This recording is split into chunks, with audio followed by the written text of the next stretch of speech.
बता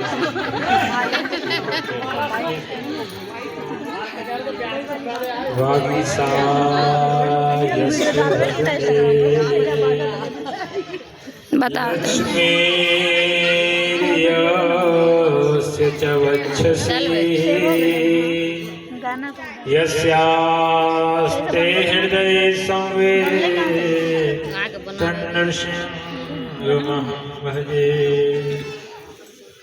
वंशी विभूषितकरा नवनीरदाभा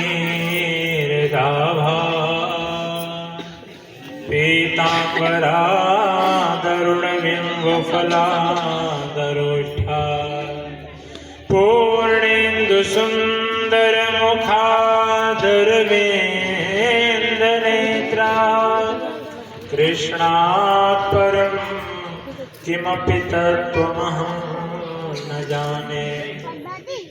मोरमुकुटकटकाक्षिणी करमुरली और माल ये बानी तुमो मन बसो सदा बिहारी।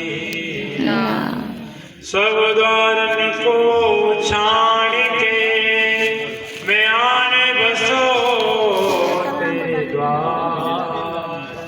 हे विश्वभानु की लाडली देखो मेरी ओर निहार। श्री राधा में गुण कहाँ जो मैं गाऊं गला पसार। वो तो इतनो भलो जो पड़ो रहूं तेरे द्वार। अतुलित बल धामम स्वर्णशैलाभदेहं धनुजवन कृशानं ज्ञानिनामाग्रगण्यं सकलगुणनिधानं वानराणामधीशं रघुपतिप्रियभक्तं वातजातं नमामि। बोले हनुमान जी महाराज की जय। वृंदावन बिहारी लाल की जय। राधा रानी सरकार की जय। धर्म की जय हो, अधर्म का नाश हो, प्राणियों में सद्भावना हो, विश्व का कल्याण हो। गौ माता की जय हो, गौ हत्या बंद हो, सनातन धर्म की जय हो। धर्म सम्राट स्वामी श्री करपात्री जी महाराज की जय। सद्गुरुदेव भगवान की जय। अपने अपने माता पिता की जय जय।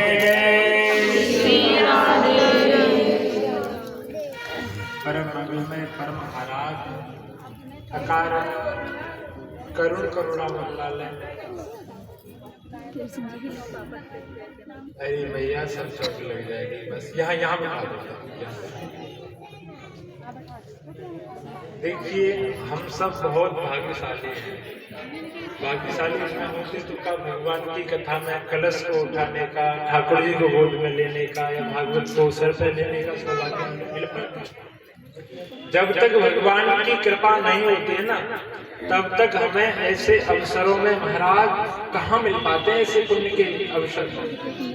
क्योंकि हम सब कलयुगी मानव हैं और मानसकार कहते हैं भैया कि इस कलयुग में भगवान की जब तक कृपा नहीं होती तब तक ऐसे अवसर नहीं मिलते। देखिए शुद्ध दारा और लक्ष्मी तो पापी की ही हुए लेकिन संत समागम हरि कथा तुलसी दुर्लभ लोए। हम ये क्या करके आए हैं कलश यात्रा। पैदल पैदल चले संभवतः यहाँ माताएं चलती हैं या पुरुष वर्ग सज्जन हमारे चलते हैं या न चलते, लेकिन आज तो खूब चले। तो ये कलश यात्रा क्यों की जाती है? कलश यात्रा करने का विधान क्या है? कलश यात्रा करने से ये जल यात्रा शोभा यात्रा करने पर कितना फल प्राप्त होता है? तो कह रहे हैं यानी कानी च पापानि जन्मांतरकृतानि च तानि सर्वाणि नश्यन्तु प्रदक्षिणायां पदे पदे। इसे कहते हैं प्रदक्षिणा परिक्रमा। तो यानी कानी च पापानी, जो पाप हमसे अनजाने में भी हो जाते हैं ना, जिन पापों को महाराज हम जैसे कि चलते चलते कितनी चींटियों की हत्या हो जाती है पैरों के नीचे आकर, झाड़ू लगाते में कितने जीवों की हत्या होती है, श्वास लेने में भी कितने जीवों की हत्या हो जाती है। अणु अड़ियां जब है तो भैया आपने सुना है धूप की जो किरण आती है ना तो उसमें कितने अणु दिखाई देते हैं महाराज, तो कितने अणु श्वास के द्वारा हमारे अंदर जाते हैं, शरीर में प्रविष्ट होते हैं। तो बोले ऐसे ज्ञात अज्ञात पापों से बचने के लिए क्या है, बोले ये पद यात्रा है, कलश यात्रा है, ऐसे सभी पापों का विनाश हो जाता है। और भैया एक बात बड़ी पवित्र कहते हैं मानसकार, बोले आवत यही सर अति कठिनाई राम कृपा बिन आवना जाई। ऐसे अवसर बड़ी कठिनाई से प्राप्त होते हैं। कैसे प्राप्त होते हैं? बड़ी कठिनाई से, और राम कृपा बिन आवना जाई। भैया जब तक राम जी की कृपा नहीं होती तब तक ना तो ऐसे अवसर आते हैं और ना ही जाते हैं। और इस कथा रूपी सरोवर तक कौन आते हैं? बोले महाराज गृह कारज नाना जंजाला। बाबा का बतावे घर के कितने काम हैं, उन कामों को छोड़ करके कथा में आए हैं, कलश यात्रा में आए हैं। तो बोले गृह कारज नाना जंजाला ते अति दुर्गम शैल विशाला। और उन घर के काम काजों का एक जंजाल सा बना हुआ है, घर के कामों से फुर्सत नहीं मिल पाते। लेकिन आप सबसे एक ही प्रार्थना है, हमको ठाकुर जी ने ये मौका दिया है। देखो एक श्रीमद् भागवत की कथा भैया नारायण सोनकादिक महात्माओं को सूत जी महाराज एक श्रीमद् भागवत की कथा कहाँ सुना रहे हैं? कहा एक श्रीमद् भागवत की कथा राजर्षि परीक्षित को सुखदेव जी महाराज कहाँ सुना रहे हैं? सुखतीर्थ में, सुखताल में है। एक श्रीमद् भागवत की कथा यहाँ भी होगी।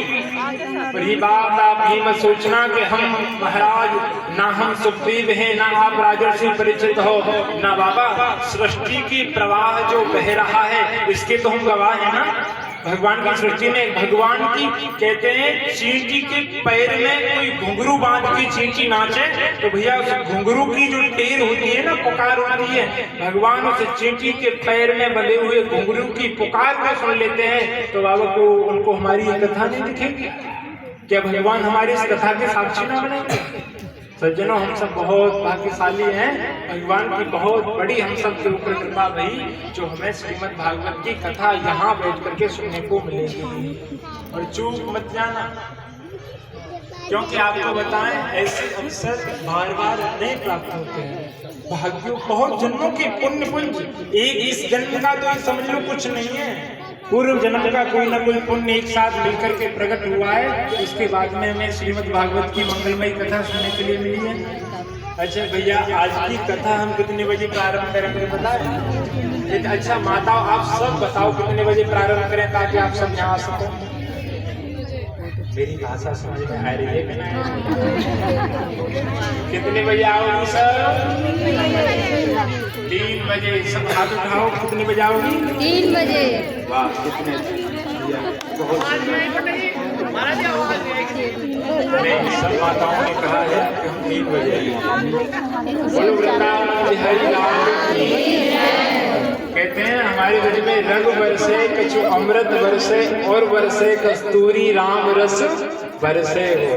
राम रस बरसे हो, राम रस बरसे हो, राम रस बरसे हो। कहीं कुछ बरसता है कहीं कुछ बरसता है, यहाँ तो राम रस बरसता है। बांके बिहारी के आगमन को बांके बिहारी तो सजाते हैं और भागवत कथा में तो वही आते हैं जिन्हें मेरे बिहारी जी बुलाते हैं। आइए 2 मिनट भगवान नाम संकीर्तन कर लें। श्री राधे राधे गोविंद गोविंद राधे राधे राधे गोविंद गोविंद राधे। श्री राधे राधे गोविंद गोविंद राधे राधे राधे गोविंद गोविंद राधे। गोविंद राधे बोल गोपाल राधे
पीछे जाके देखिए तो पापा को। रमण गिरधारी गिरधारी श्याम बनहारी मेरो राधा रमण गिरधारी गिरधारी श्याम बनहारी ओ गिरधारी श्याम